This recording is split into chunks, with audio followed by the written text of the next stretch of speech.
Hello guys, কেমন আছো সবাই? আমি আজকে খুব ভালো আছি এবং যে ভিডিওটা তোমাদের সঙ্গে শেয়ার করতে চলেছি, এই ভিডিওটা কিন্তু আমার অনেক দিনের স্বপ্ন পূরণের একটা ভিডিও। এটা আমার কাছে একটা বিশাল ধরনের এক্সাইটিং ব্যাপার ছিল। যদি বা এটা আগেরই ভিডিও।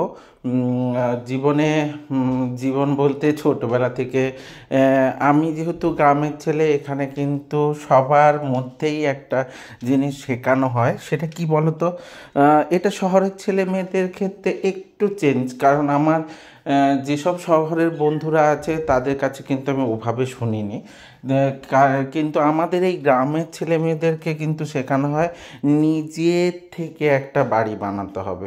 এরকম একটা কনসেপ্ট প্রচুর পরিমাণে থাকে যে বাবা মা বাড়িতে থাকতে পারো তুমি, কিন্তু তোমার একটা বাড়ি, নিজস্ব বাড়ি বানাতে হবে। তো সেটা আমার ছোট্টবেলা থেকে অনেক স্বপ্ন ছিল। তো আর গ্রামে বাড়ি বানানোর কথা চিন্তা ভাবনা করিনি, কারণ গ্রামে বাবার বানানো বাড়িটাতে আমি কিছুটা এক্সটেনশান করেই ছিলাম। তো এক্সটেনশান করে নেওয়ার জন্য ওটা আমার মতো করে মোটামুটি শহরের ঢাঁচে কিছুটা চেঞ্জেশান তো করেই দিয়েছিলাম। তো নতুন করে আর বাড়ি বানানোতে মৌলিও খুব একটা রাজি হয়নি, আর আমারও খুব একটা ইচ্ছা হয়নি বলে নতুন করে আর কোনো বাড়ি আমরা বানাইনি। তো আমরা কলকাতায় একটা ছোট্ট ফ্ল্যাট কিনবো বলে ঠিক করেছিলাম, কিন্তু ফ্ল্যাট কিনতে গিয়ে আমার যা অভিজ্ঞতা হয়েছিল সেটা একদমই মানে আমি আশা করিনি।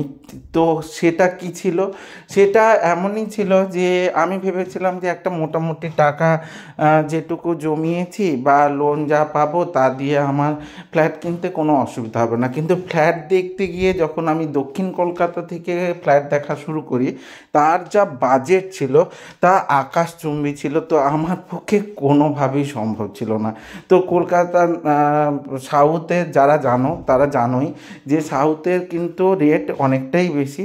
তো তখন ছেড়ে দিয়ে নর্থে চলে আসি। তো নর্থ আমার কোনো স্পেসিফিকেশান ছিল না যে এখানেই নিতে হবে, তো একটা ফ্ল্যাট কিনতে হবে, এটাই ছিল। তো তখন নর্থে এসে বেশ কিছু ফ্ল্যাট দেখেছি। যদি বা এই যে ক্লিপটা দিলাম, এটা কিন্তু আমার যে ফ্ল্যাটটা কিনেছি ওটারই ক্লিপ দিয়েছি। এটা কিন্তু বড্ডই ছোট, অনেকটাই ছোট, খুব একটা বড় না। তবে 2 BHK, কারণ পাপাই বড় হচ্ছে, তো পাপায়ের তো পরে একটা রুম লাগবে, বা আমাদের যে আত্মীয় স্বজনরা যারা আসে তাদের ক্ষেত্রে তো একটা রুম লাগবে। তো ফ্ল্যাটটা তত একটা বড় না, খুব ছোটোই ফ্ল্যাট। এবং 2টো রুম আছে, একটাই ল্যাট্রিন বাথরুম আছে, এবং ছোট্ট একটা বসার জায়গা বলতে পারো, একটা ছোট্ট কিচেন আর একটা ছোট্ট বারান্দা। যদিও বা ওটায় বারান্দা ছিল না, আমি পরবর্তীকালে ওটাকে বারান্দা হিসেবে কিছুটা এক্সটেনশন করিয়ে নিয়েছিলাম।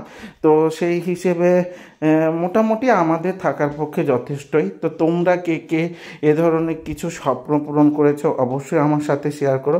আর এরকম ভালো ভালো ভিডিও পেতে অবশ্যই আমাকে লাইক কমেন্ট শেয়ার করতে ভুলবে না কিন্তু। আর যদি ইউটিউব থেকে দেখো অবশ্যই সাবস্ক্রাইব করে দিতে ভুল করো না কিন্তু। অবশ্যই সাবস্ক্রাইব করে দিও, সাথে থেকো, সঙ্গে থেকো, ভালো থেকো, টাটা।